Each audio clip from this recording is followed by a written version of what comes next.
Disenchantment has been a staple of Netflix adult animation lineup for some time, and over 4 parts the series' story has gotten thicker. For Disenchantment Part 4, the plot gets even more dense as we get to see the mystery behind Dreamland's origins. Picking up where Part 3 left off, Lucy, Bean, and Elfo are separated.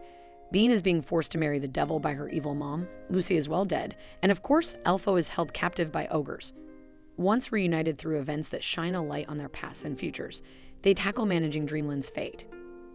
Over 10 episodes, our trio goes to Hell, Heaven, Ogreland, Steamland, Underwater, Insane Asylums, the Dreamscape, the Enchanted Forest, and somehow a bunch more.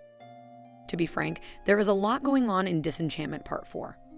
Elfo is a quadruple crossing spy. Bean is having recurring nightmares of her horrible mom and doesn't know what to do, and even King Zog gets some story time this season.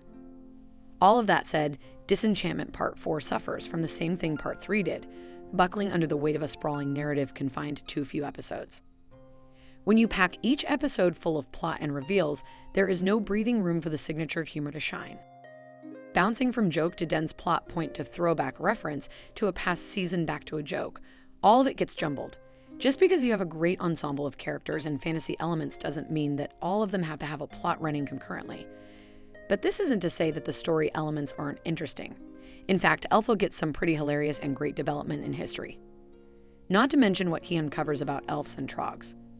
Bean is also dealing with some intricate and honestly nuanced mommy issues that bring humor and heart to her character.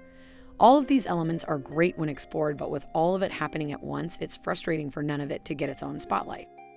While a shorter episode format works for live-action dramatic series, Disenchantment seasons would benefit from at least double the count. Like Futurama before it, Disenchantment has a lot to say about family history and how it all changes based on who's retelling it. Dreamland and the world it inhabits is large and vast with lore that is genuinely interesting, but we only ever get to see a fast-paced surface that quickly jumps to something new. For the most part, Disenchantment Part 4 is entertaining and interesting in equal parts, even if there needed to be more time to spread it all out. If you've been a fan of the series since the beginning, there is a lot of payoff this season. I just wish the series was trusted with a higher episode count to tell us the full story that it begins to uncover.